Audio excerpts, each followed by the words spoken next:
In 1991, a year after the classic, in my opinion, classic Spiritual Healing came out, Death have finally crossed the dividing line of their own discography and of their fans. The old classic stuff that's just old school to the point, and then you have the technical progressive shit. Now, I've always used to like the technical progressive era, which we're crossing into right now. I've always liked this stuff for the most part better. Because, you know, I've always been into progressive stuff. I mean, I wear a goddamn Rush shirt, and it's more technical. But I've grown to realize that stuff like black metal and stuff like death metal are better when they're more minimal. But when they slightly go into proggier directions, slightly, and they do it right, especially back on this side, on Spiritual Healing, with the title track, it can be some of the best stuff that they've ever done. But when they try too hard to just keep making progressive death metal, I just don't think it works for the most part. I don't think that really technical, long, drawn-out stuff for such a fast, crazy, minimalistic genre works as well. I think this side nowadays is actually better and more defining of what the whole point of the genre was.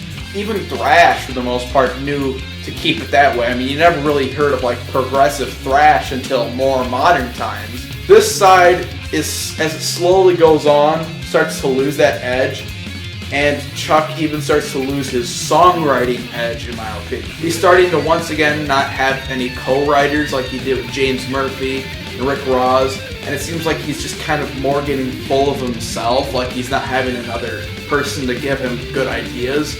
So he's drifting down kind of a bad path. A path that I used to think was the best path, but a path that we're going to have to critique as we go along, starting with this album, I'm sorry to say.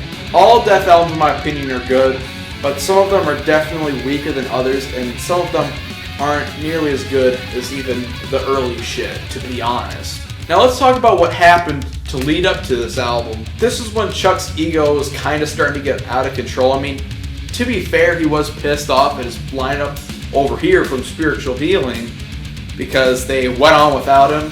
But now this is really where it starts to get crazy, because every fucking album Chuck wants a different lineup, and he wants it to be like session musicians only for the album, and then a whole different lineup live because he just couldn't gel well with other people at all.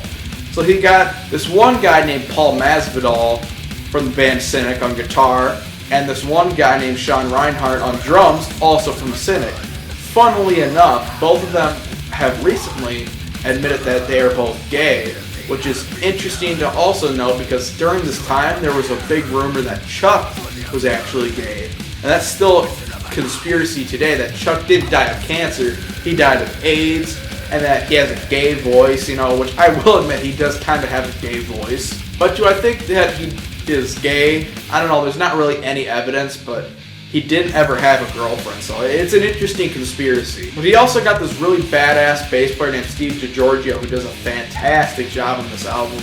But they got like some guy to play bass for the tour after, and he actually contributes to the song Cosmic Sea at the beginning, but then it's Steve DiGiorgio doing his bass solo shit at the end. So that's the lineup, and does this lineup work? I still think it does. I think this lineup is pretty damn good. I do like all the members on it. I especially like the drum performance, which is really fucking heavy and blistering, especially with the double bass playing. And there's a lot more blast beat type of style drumming, stuff that you hear on like most death metal nowadays. And you can see as they go further as well, especially with this album, they're really pioneering the sound. This is also considered an important classic, just like Leprosy. Now, I did talk about how Scott Burns' work on the past two albums was very good at More Sound Studio in Florida. However, he actually only really mixed those albums, but now he's the full-on controller and producer because he gained such notoriety from working with other bands that they put him in charge of most of these death metal bands' production, and he produced this album. Production sounds incredibly heavy. The drums and vocals are extremely loud in the mix, and it just gives such an intimidating feel because it just sounds so goddamn fierce. This album also breathed like their first single type of song called Lack of Comprehension. They had a music video and everything. A fantastic song, one of my favorites from them. I also really adore the first song, Flattening of Emotions. Ah, fuck me in the ass and call me Sally. I forgot to talk about the artwork. I never liked the artwork on this one, to be honest. It just looks fucking stupid. It's like two half anatomies of like a person. It just looks really weird, mostly like the muscle and brain structures and shit, not really too much skeleton. And this is also when Chuck started to get really, what's the word?